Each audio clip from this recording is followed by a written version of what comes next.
बाप की तनख्वाह सिर्फ 1600 रुपए थे। इतनी कलील आमदनी में पूरे खानदान का माशी बोझ उठाना मुश्किल था, और फिर ऊपर से माजूर बच्चे की पैदाइश। पूरे मोहल्ले के मुंह से हाय राम निकल गया। बच्चा पैदाइशी अंधा भी था और कमजोर भी। पूरे खानदान का ख्याल था हम ये बच्चा नहीं पाल सकेंगे, चुनांचे हमें गला दबाकर इसे कत्ल कर देना चाहिए। लेकिन वालिद नेक दिल इंसान था। उसने बच्चे को माजूरी के बावजूद कबूल कर लिया, और यूं श्रीकांत को जिंदा रहने का सर्टिफिकेट मिल गया।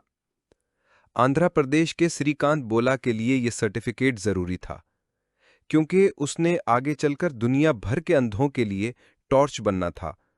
उन अंधों के लिए जिनके लिए माशरे के पास अंधेरों के सिवा कुछ नहीं होता, और जो जिंदगी भर जिंदगी को अंधेरी गलियों में टटोलते रहते हैं और मरने से पहले दहाइयों तक थोड़ा थोड़ा मरते रहते हैं, यहां तक कि हयात की मटकी खाली हो जाती है। श्रीकांत बोला ने उन लोगों के लिए मशल बनना था। ये श्रीकांत बोला की कहानी है। ये बच्चा 1992 में आंध्र प्रदेश के गांव सीतारामापुरम में पैदा हुआ। ये पैदाइशी नाबीना था। वजन भी खतरनाक हद तक कम था। वालिद की माहाना आमदनी 1600 रुपए थी।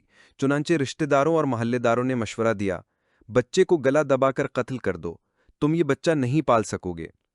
ये मशवरा अक्लमंदाना था। भारत में आज भी माजूर और बदसूरत बच्चों, बिलखुसूस बच्चियों को पैदाइश के बाद कत्ल कर दिया जाता है। लोग इसे बुरा नहीं समझते, लेकिन श्रीकांत का वालिद ना माना।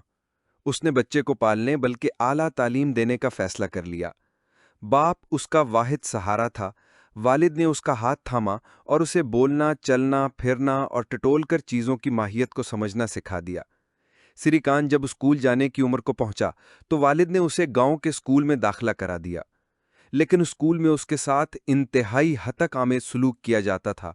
वो स्कूल में अछूत बनकर रह गया। वालिद ने उसकी हालत देखी तो उसने माजूर बच्चों का स्कूल तलाश करना शुरू कर दिया।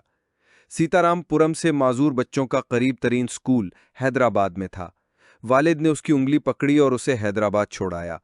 वो स्कूल के बोर्डिंग हाउस और क्लासरूम्स तक महदूद हो गया। श्रीकांत को अल्लाह ताला ने जहानत की दौलत से मालामाल कर रखा था। वो मैट्रिक में 90% नंबर ले गया। वो इंटरमीडिएट में साइंस रखना चाहता था, लेकिन साइंस के मज़ामीन के लिए आंखें ज़रूरी होती हैं, और कुदरत ने उसे इस नेमत से महरूम कर रखा था। लिहाजा सूबे का कोई कॉलेज उसे साइंस में दाखिला देने के लिए तैयार नहीं था। बोला ने मायूस होने के बजाय इस इनकार को चैलेंज समझा, और वो अदालतों के दरवाजे खटखटाने लगा। ये कोशिश कारगर साबित हुई और कॉलेज श्रीकांत बोला को दाखिला देने पर मजबूर हो गए। कॉलेज की इंतजामिया अदालती हुक्म की वजह से उसके खिलाफ थी। उसकी कोशिश थी ये फेल हो जाए, लेकिन कॉलेज के एक उस्ताद को इस पर रहम आ गया और उसने इसके लिए लेक्चर्स की ऑडियो कैसेटें तैयार करना शुरू कर दीं। श्रीकांत ये कैसेटें सुनता चला गया और कामयाब होता गया। कॉलेज में उसने शतरंज और क्रिकेट भी सीख ली और उसमें भी कमाल कर दिया। बोला को इस दौरान सदर अब्दुल कलाम के मंसूबे लीड इंडिया में भी काम करने का मौका मिला। श्रीकांत ने 98% नंबर लेकर FSC कर ली। ये मौजज़ा था, लेकिन ये मौजज़ा अपने साथ नए मसाइल ले आया। वो अब इंडियन इंस्टीट्यूट ऑफ टेक्नोलॉजी में दाखिला लेना चाहता था। वो मेरिट पर भी पूरा उतरता था, लेकिन इंस्टीट्यूट ने आज तक किसी नाबीना तालिब इल्म को दाखिला नहीं दिया था। श्रीकांत को इनकार कर दिया गया। श्रीकांत ने बहुत कोशिश की, अदालतों के दरवाजे भी खटखटाए, लेकिन कामयाबी ना हुई और वो घर बैठने पर मजबूर हो गया। इस दौरान अमेरिका की university Massachusetts institute of technology को इसके बारे में मालूम हुआ और यूनिवर्सिटी ने इसे 100% वजीफा ऑफर कर दिया। श्रीकांत बोला ने यह पेशकश कबूल कर ली। ये अमेरिका चला गया। अमेरिका में इसने 2012 में ग्रेजुएशन की। अमेरिका की बेशुमार यूनिवर्सिटियों, कंपनियों और कॉरपोरेशंस ने इसे नौकरी की ऑफर की, लेकिन इसने भारत वापस आने का फैसला कर लिया। भारत आने से पहले इसने यूनिवर्सिटी के उस्तादों से मुलाकात की और एक ऐसे इदारे का मंसूबा उनके सामने रखा जो नाबीना युवाओं को नौकरी भी दे और उन्हें हुनर भी सिखाए। उस्तादों को यह मंसूबा पसंद आया।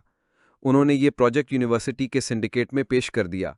सिंडिकेट ने इसकी मंजूरी दे दी। यूं यूनिवर्सिटी श्रीकांत बोला को मंसूबे के लिए इब्तिदाई रकम दे दी। वो वापस आया और हैदराबाद में एक छोटा सा दफ्तर लिया। 5 कंप्यूटर रखे और माजूर लोगों को कंप्यूटर की तालीम देना शुरू कर दी। ये इदारा चल पड़ा। श्रीकांत ने इसमें चंद दूसरे शोबे भी मुतारिफ करा दिए। बोला के जज्बे को देखकर भारत के खरबपति रतन टाटा ने इसकी कंपनी में सरमायाकारी कर दी और यूं बोला की कंपनी देखते ही देखते बोलांट इंडस्ट्रीज में तब्दील हो गई। ये कंपनी अनपढ़ और माजूर लोगों को मुलाजमत देती है। ये इन्हें कागज़ को रिसाइकल और दरख्तों के पत्तों से पैकिंग मटेरियल बनाने का हुनर सिखाती है। ये लोग ये हुनर सीखने के बाद कंपनी के लिए अशिया बनाते हैं और ये अशिया बड़े ग्रुप खरीदते हैं। श्रीकांत कंपनी 4 साल में 3 रियासतों आंध्र प्रदेश, तेलंगाना और कर्नाटका तक फैल गई। इसमें से आधे लोगों के पास जाती घर और जाती गाड़ियां हों और कंपनी की मालियत कम से कम 20 अरब रुपए हो। श्रीकांत बोला दिन रात इस मिशन की तकमील में सरगर्म है। इसकी ग्रोथ और तरक्की से इसके वालिदैन भी खुश हैं और वो बहन भाई भी जिन्हें अल्लाह ताला ने नॉर्मल पैदा किया था लेकिन वो मुकम्मल होने के बावजूद ज़िंदगी में तरक्की ना कर सके, वो आला तालीम भी हासिल ना कर सके और ज़िंदगी में खुशहाली की मंजिल भी ना पा सके। आप श्रीकांत बोला की कहानी को दोबारा पढ़ें, आपको इसमें 3 पहलू मिलेंगे। पहला एलिमेंट बोला की माजूरी है। दुनिया का हर इंसान माजूर होता है, हमने से कोई शख्स मुकम्मल नहीं। कायनात के इस हेर फेर में सिर्फ एक ज़ात मुकम्मल है और उस ज़ात का नाम खुदा है। इसके अलावा हर चीज़ नामुकम्मल, अधूरी और माजूर है।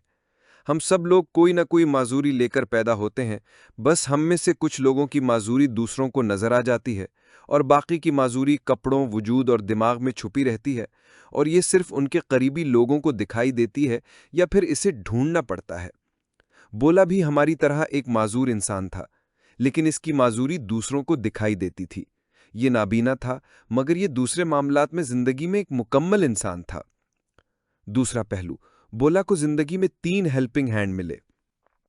वालिद, एफएससी का उस्ताद और अमेरिकन यूनिवर्सिटी। वालिद ने 1600 रुपए की आमदनी के बावजूद इसे पालने का फैसला किया। एफएससी में इसे एक ऐसा उस्ताद मिल गया जिसने तमाम उस्तादों के लेक्चर्स की ऑडियो रिकॉर्डिंग इसके हवाले कर दी। बोला ने ये ऑडियो सुनकर 98% नंबर ले लिए और आखिर में वो मैसाचुसेट्स इंस्टीट्यूट ऑफ टेक्नोलॉजी, जिसने तारीख में पहली बार किसी नाबीना शख्स को 100% वजीफे पर दाखिला दिया। बोला यूनिवर्सिटी गया, उस्तादों ने उसकी मदद की और उसने अंधेपन के बावजूद कमाल कर दिया।